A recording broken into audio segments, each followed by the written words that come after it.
Menteri Kesehatan Budi Gunadi Sadikin menyampaikan, perayaan Lebaran tahun ini bisa dilakukan berbeda dari tahun-tahun sebelumnya saat pandemi COVID-19. Menurut Menkes, perayaan Lebaran bisa berjalan normal jika dilakukan percepatan vaksinasi dosis kedua.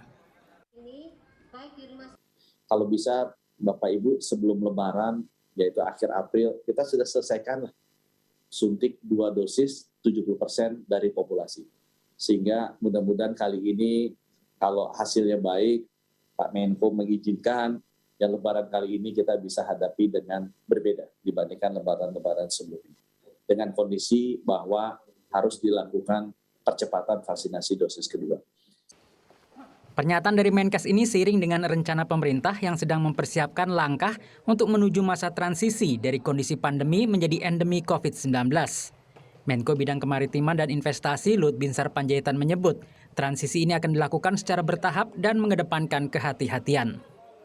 Kebijakan transisi dari pandemi COVID-19 tentunya perlu diterapkan secara bertahap dan disiapkan peta jalan untuk mempersiapkan normalisasi aktivitas masyarakat melalui kebijakan pengendalian virus COVID-19 dengan target agar tingkat hospitalisasi dan kematian tetap pada level yang rendah. Epidemiolog dari Griffith University Australia, Diki Budiman, meminta pemerintah membuat program untuk mengendalikan COVID-19, bukan sekedar menyatakan statusnya menjadi endemi. Menjadi penyakit endemik atau epidemik itu berbahaya, seperti malaria, ya misalnya, atau demam berdarah. Ya, itu kan merugikan dan harusnya kita kendalikan. Kasus harian positif COVID-19 dalam beberapa hari terakhir terus menurun. Pada 27 Februari lalu, kasus hariannya sebanyak 34.900 kasus. Sehari kemudian turun menjadi 25.000 kasus, sedangkan pada 1 Maret kasus hariannya mencapai 24.700 kasus. Pemerintah harus terus menggenjot program vaksinasi untuk memastikan tingkat kekebalan masyarakat tinggi sebelum memutuskan COVID-19 sebagai endemi di Indonesia. Tim Liputan Kompas TV.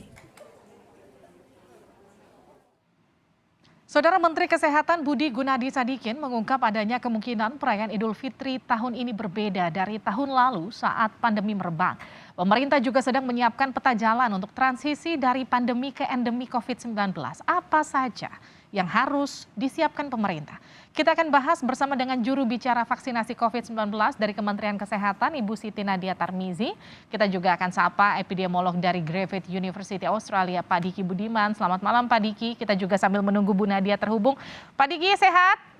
Alhamdulillah sehat, Levi. Selamat malam. Selamat malam, Pak Diki. Ini Pak Menkes sudah menyatakan bahwa Lebaran tahun ini akan berbeda. Menurut hitung-hitungan Anda dengan kondisi Omikron sekarang di Indonesia yang masih cukup fluktuatif, mungkinkah akan berbeda?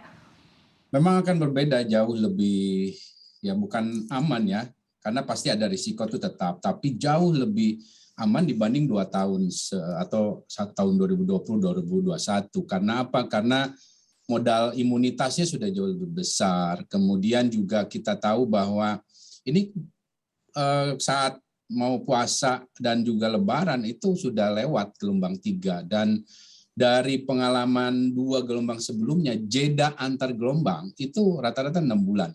Rata-rata 6 bulan dan semakin menjauh. Jadi kecenderungan ke depan gelombang ini tetap ada, tapi makin jauh jaraknya, makin mengecil besaran gelombangnya. Dan makin ke pinggir, Livi.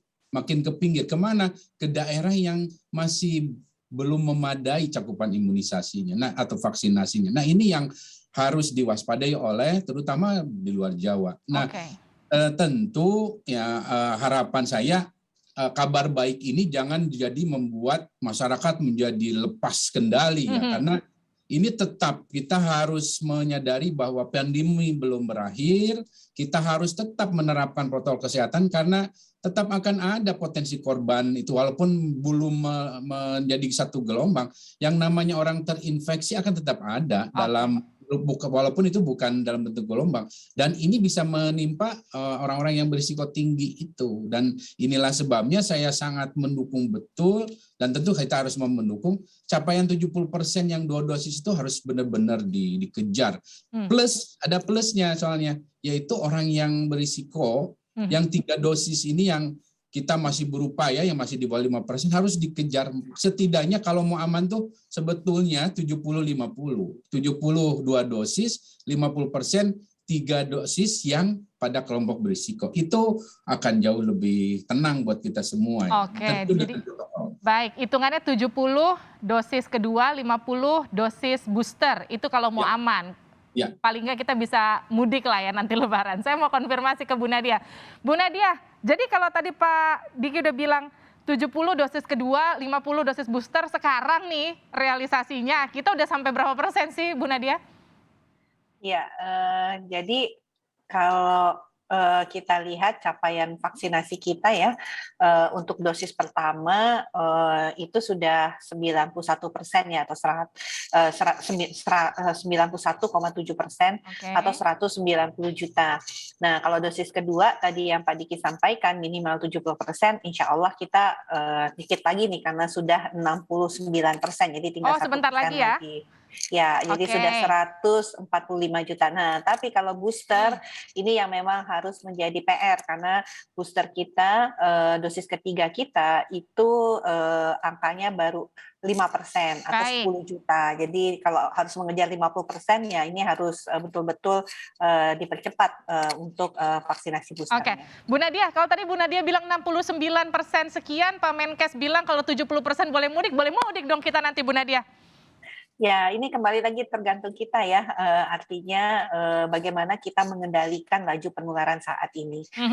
Kita berharap tentunya bulan Ramadan dan tentunya perayaan Idul Fitri itu bisa kembali seperti pada masa mungkin ya sebelum pandemi, artinya tidak ada pembatasan dalam melakukan ibadah Ramadan, tidak ada pelarangan dalam hal mudik, tapi ini kembali lagi tergantung kepada kita bagaimana kita terus menekan laju penularan sehingga walaupun orang positif tertular dia tidak bergejala ya seperti Omikron ini tidak membebani layanan kesehatan, rumah sakit, fasilitas pelayanan kesehatan itu tidak sampai terjadi antrian dan kemudian pasien-pasien yang ada pun masih bisa tertangani dengan baik, dan yang paling penting adalah sebenarnya bagaimana mencegah angka kematian. Jadi angka kematian itu tidak sebesar yang seperti saat ini. Itu harapannya. Artinya mencegah angka kematian itu menjadi penting bahwa semua orang harus divaksin karena kita lihat 70% yang berakhir dengan kematian itu adalah orang yang belum mendapatkan vaksin dengan lengkap dan yang memang sama sekali belum divaksin. Oke, tapi Bu Nadia kalau misalnya kita lihat realisasinya sekarang udah mau 70% dosis kedua, kita lagi mengejar booster, sebentar lagi Lebaran. Kan kalau biasanya kita melihat tren-tren sebelumnya nih dari 2 tahun sebelumnya, meskipun dilarang, kalau dulu kan dilarang begitu ketat, tapi tetap saja kita sering kali kebobolan begitu, sampai akhirnya kemudian setelah Lebaran ada lagi gelombang berikutnya yang kemudian bermunculan. Apakah potensi ini juga nanti akan hadir meskipun sekarang kita optimistis angka capaian vaksinnya sudah cukup tinggi? Tapi nanti dijawabnya usai jeda ya di Sapa Indonesia Malam.